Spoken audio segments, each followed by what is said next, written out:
So hey, what's going on with you guys? GQ Tuesday, Shondell as always. Just coming here with you. I had the Kings breaking a playoff drought this year, the 16 drought. As you all know, if you've been tuning in with the podcast over the regular season. But I just want to say I got the Kings winning. I had the Kings winning in 7, but I see a lot of major concerns with the Warriors' play right now. So I could possibly see the Kings winning in 6. I know it's a lot. It's a lot of basketball left to be played, but just a few of the things that I've been seeing, a lot of the people that the Warriors need to step up and play, I don't really see that happening from them. So I just want to point out, I took a few notes from just watching game 1, game 2. I just want to state out that the Kings away record, they're tied with Boston and Philly, 25-16. The Kings are 6th in the league after a loss at 21-13. They're first in the league with equal amount of rest between teams, so they're 29-9. And honestly, the Kings are faster than the Warriors, and I think the Mike Brown game plan is that if we get more possessions, we can outscore them. The faster we play, the more points we can put on the board. And right now, we're seeing the Kings put up. They're playing defense. Like, we seen spurts and pieces of it throughout the season, but nothing that was consistent like this. Like game 1, game 2, and I think they're playing defense. And I just think like that right there in itself does something. So game 1, Golden State gives up 60 points in the paint. Malik Monk, 32. Fox, 38 points. We know, boom, they go off. And game 2, they shoot the 3-point bad. But they keep shooting it anyway, and they keep driving into the paint. And that right there just goes to say something like these guys are taking them off the dribble. And we know Klay Thompson, after a few of the injuries, lateral movement isn't as fast, but they're taking advantage of it. And it's like, honestly, Draymond Green is their best rim protector. Kevon Looney, great guy, great grit, great heart. But he's just not the defensive answer. And like I've always said, I don't know if the Warriors can win it again without a true big man. And right now, I think that's really, really hurting them. And I want to say this, like Sabonis, game 1. Like, his shot, like, that was probably his worst shooting performance in his career. Easily probably was. If he's not hitting those easy baskets he can make, it kills the dribble pass off. Like, it takes it. The triple threat goes down to 2 to Kevin Huerter. Kevin Huerter's been playing ridiculously bad. Like, he was just shooting 40% from the 3-point line this year. Now he's shooting a low of 14%. So Kevin Huerter needs to be better. But it's more people that need to be better for the Warriors than the Kings. There are more people giving their effort than the Kings. The Kings have better athleticism. They're faster. The age of the Warriors is starting to show. Like, we see Steph can take it to the basket, score some easy, ridiculous shots. But it's only him that's doing it. Wiggins hitting it 3 times. Klay, he's hitting 5 threes a game, but his defense is like, it's staggering him. And I think that's the thing with Kevin Huerter. I think, because if anyone who's played, you know that to play deep, it's Kevin Huerter on Klay Thompson. To play defense and then run down to the other side of the court and be asked to hit some shots, it's kind of hard. It's taxing on the body.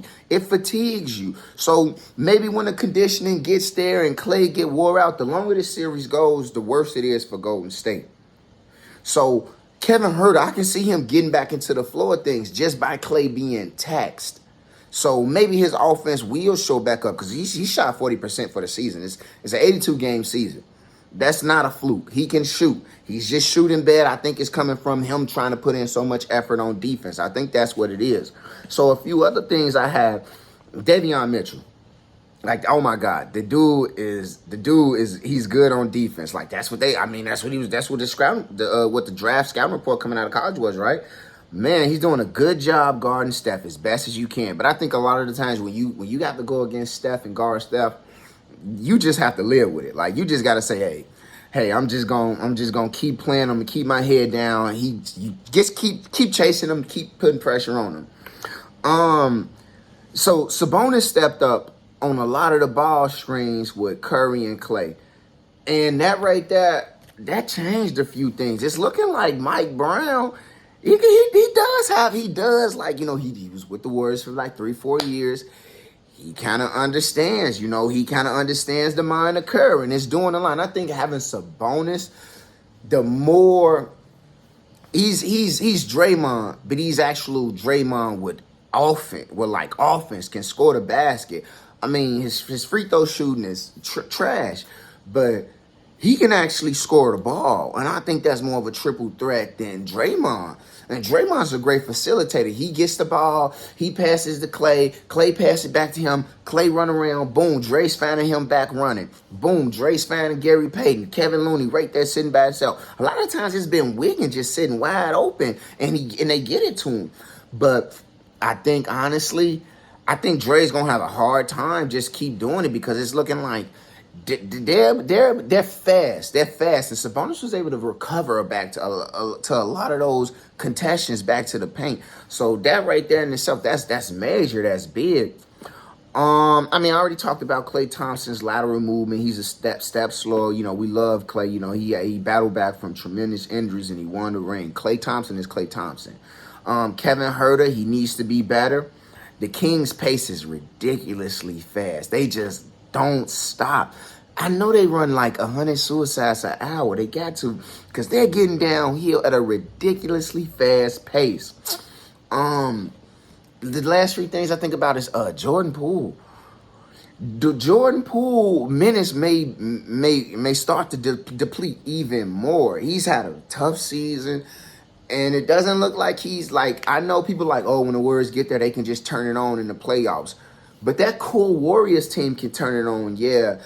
But Jordan Poole, him just being able to just turn it on, that switch like them, I don't think he has that same that up 3-1 experience that the rest of this cast, the Warriors, have to just turn it on like that. So I think Kerr might have to start playing Dante DiVincenzo a little bit more, because he can play defense, and his offense isn't amazing, just as amazing as, well, the high ceiling of Poole.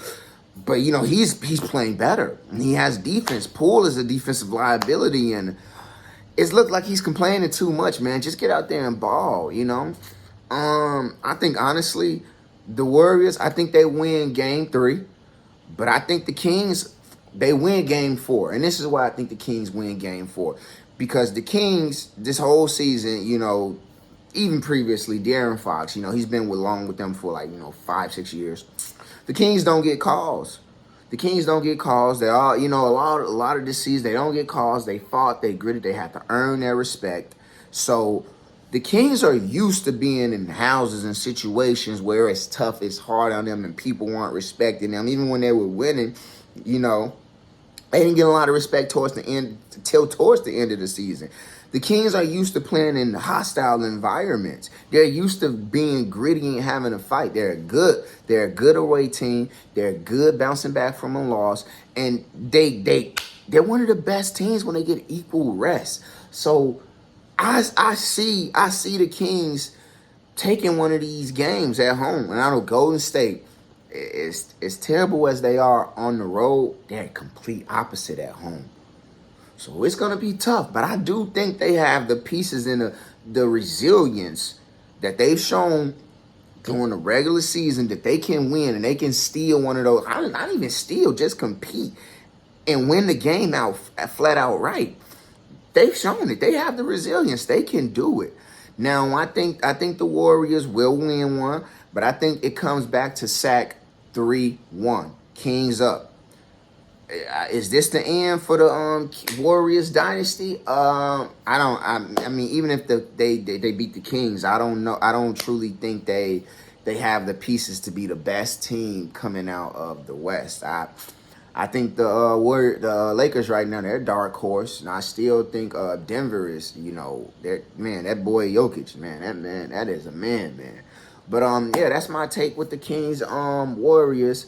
Yeah, I got Kings in 7, but if they do it in 6, I wouldn't be surprised. I would not be surprised if they do it in 6. All right, well, thank you. Just make sure you like, subscribe, tune in with the Full Court Entertainment Podcast. We'll be live streaming on YouTube, 7:30, 8:30 Eastern Time, 8:30 YouTube. Like, sub, subscribe, share it the group chat with anybody else. Let me know what you're thinking about. Like the beam. Like the beam.